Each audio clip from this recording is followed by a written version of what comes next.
Hey, English learners! Welcome back to the English with Emily podcast, your cozy place to learn easy English through real life conversations.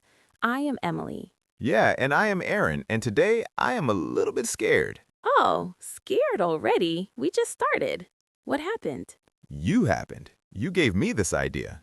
Aaron, imagine one full day without your phone. Yes, today's beautiful nightmare.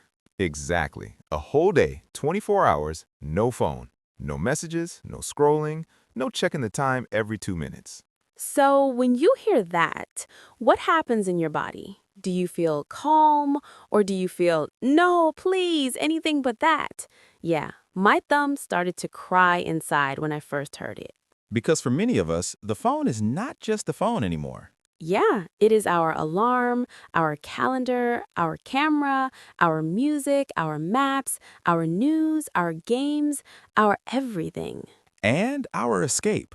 Yeah, especially our escape. So think about your normal day. How many times do you touch your phone before lunch? Be honest. 10 times, 20, 50? Yeah, sometimes we tell ourselves, I would just check one thing. And somehow that one thing turns into 15 minutes or 50. And it's not just students. This is happening in so many homes, right? Dad comes home, throws his keys on the table, sits on the sofa, and boom, phone in his hand. And the kids are excited. They want to talk about school, show their drawing, but dad is in scroll mode. Or mom is in scroll mode. Or both. 4 people in one room, 4 phones, 4 different worlds. So maybe you see this in your house, or maybe you are that person on the sofa. And if yes, do not feel bad. You are human. We all do this. Me too. But today we want to ask a simple, fun, and also a little scary question. What would really happen if you lived one day without your phone? So, would your day be boring? Would it be peaceful? Would you feel lost? Or maybe more alive? Or would you suddenly start talking to strangers in the elevator because you have nothing to look at? Or would you finally look at the sky instead of the screen? Or would you forget what time it is and eat lunch at 4 p.m.? So in this episode, we want to walk through that kind of day, a no phone day.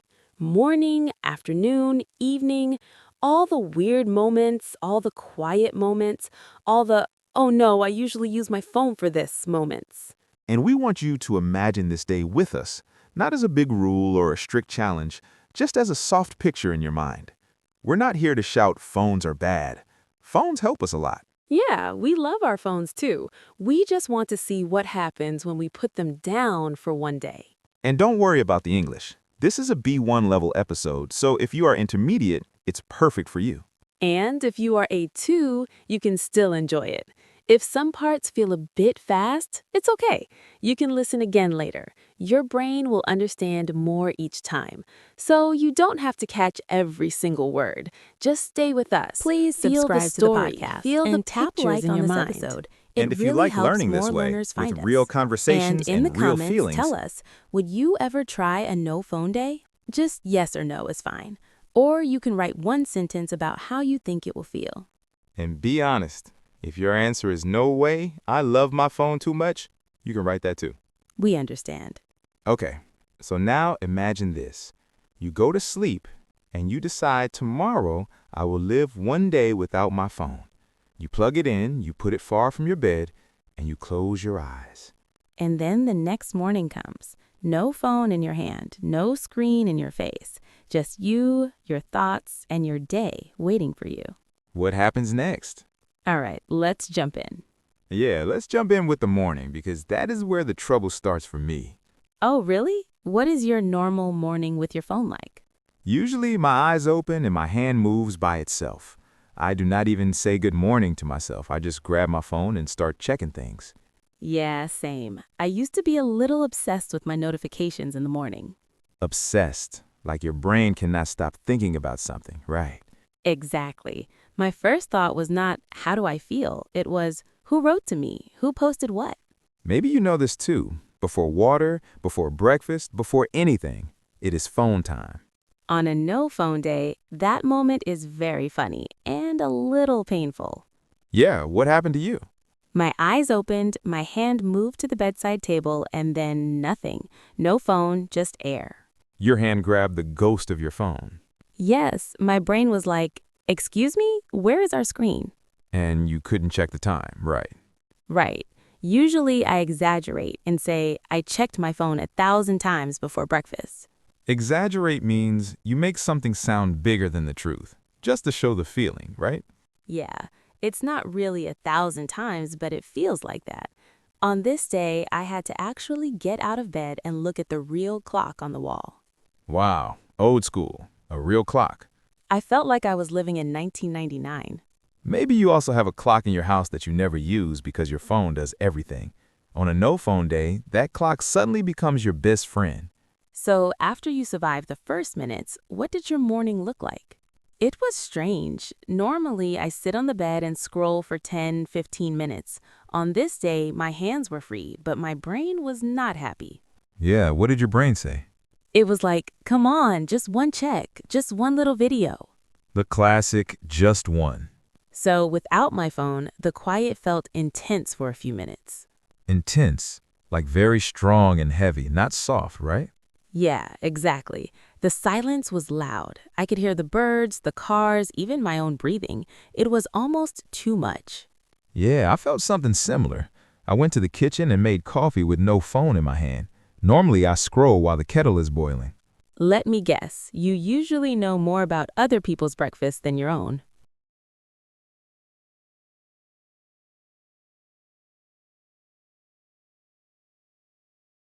That is true. On this day, I just watched the water boil, and I realized I felt a bit vulnerable. Vulnerable, like open and easy to hurt. Right, your feelings are close to the surface. Yeah, I could actually feel my thoughts, my worries, my tiredness. No small screen to cover them. Maybe you feel this too right now as you listen. When your phone isn't there, your mind suddenly has space, and that space can feel a little scary and very honest at the same time.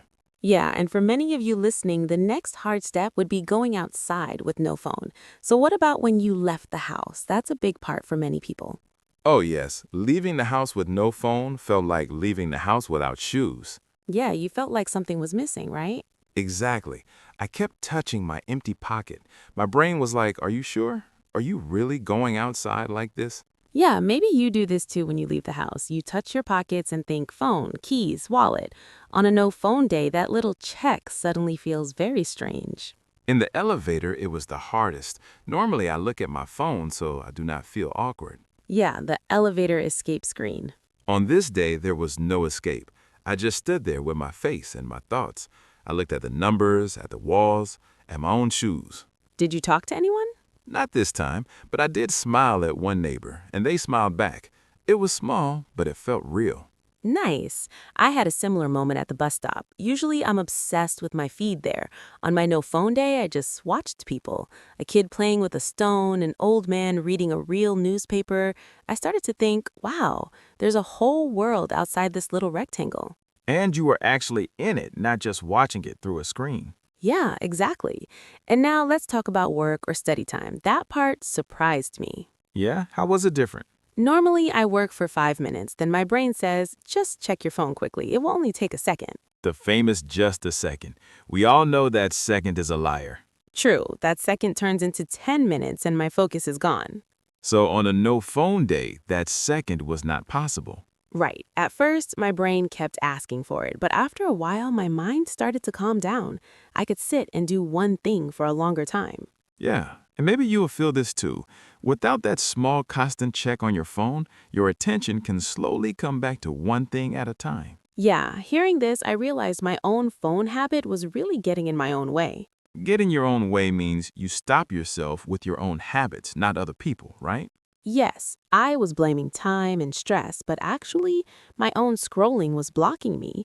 And that's good news in a way, because if your own habit gets in your own way, you can also change it. Exactly. You're not stuck forever. Normally, That's true. in many homes, Now let's move to someone home time comes because back this from is where work or many from families school, feel the phone and problem. the first thing Yeah, they touch this is part is not close the to my door, heart. not the kids, not the food. It is the phone. You see it everywhere.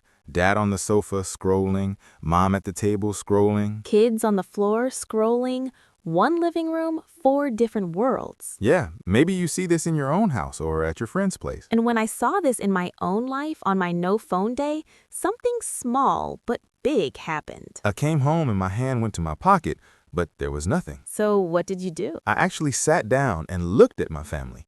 My cousin was drawing, my aunt was cooking. We started to talk, simple things. How was your day? What did you learn? Show me your picture. That sounds really nice. And I realized there's a funny contradiction here. Contradiction is when two things do not match, like together but lonely. Right. Yeah, that is it. My phone connects me to people far away, but sometimes it takes me away from the people who are right in front of me. That sentence hurts a little because it is so true. Yeah, it is true. And maybe you feel this too. You're in the same room with someone you love, but both of you are living in your own phone world. On a no phone day, that picture can change. Suddenly, eyes meet eyes, not screens. Yeah, and for me, it really changed later that evening. Something interesting happened to me. Oh, what happened? A friend asked me, "So, how's your day going without your phone?" And what did you say? Did you play it cool? At first, I wanted to play it safe and say, "Yeah, it's fine, just different." Play it safe means you choose the easy, safe answer, not the deep, honest one. Right. Exactly. But this time, I stopped for a second. And you said something more real. Yeah. I said, "Honestly, it's hard. I feel restless. I keep reaching for something that is not there. But I also feel more here, more present." That's already a big change. When you stop playing it safe with your answers, you start to connect more. Yeah, and I felt that myself. Later that night, I had a longer talk with someone in my family. Do tell us. We were sitting at the table, no phones, just tea, and I finally poured my heart out about how tired I felt from always being online. Pour your heart out means you say all your real feelings and you do not hide, right? Yes, I told them I felt pressure to answer messages fast, to be fun in chats, to post things, to look like I have it all together. And how did they react? They said, "I feel like that too." We laughed, we almost cried. It was simple but deep. See, sometimes one honest talk with no phones is more powerful than 100 messages. So after this day, I started to see my phone in a new way. Yeah? How did your view change? I saw how hard I was holding on to it. Hold on to something means you do not want to let it go, even when it's not always good for you. Right. Exactly. My phone was like a safety blanket. I used it when I was bored, sad, nervous, everything.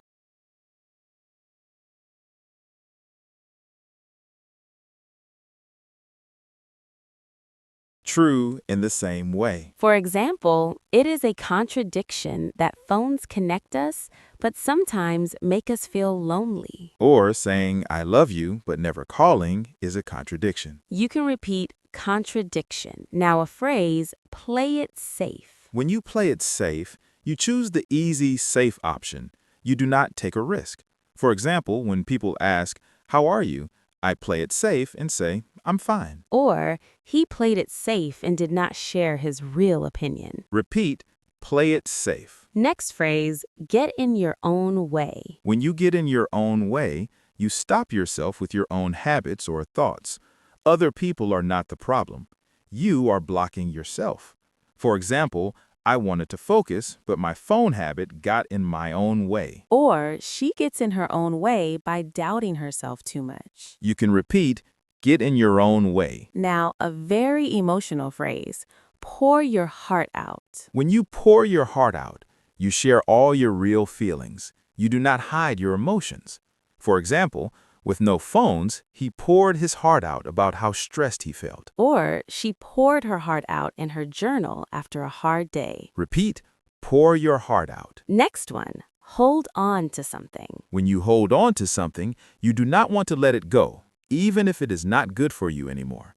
For example, I was holding on to my phone like a safety blanket. Or, he still holds on to old messages that make him sad. You can repeat, hold on to. And our last phrase, wake up to something. When you wake up to something, you finally see a truth that was there the whole time. You become aware.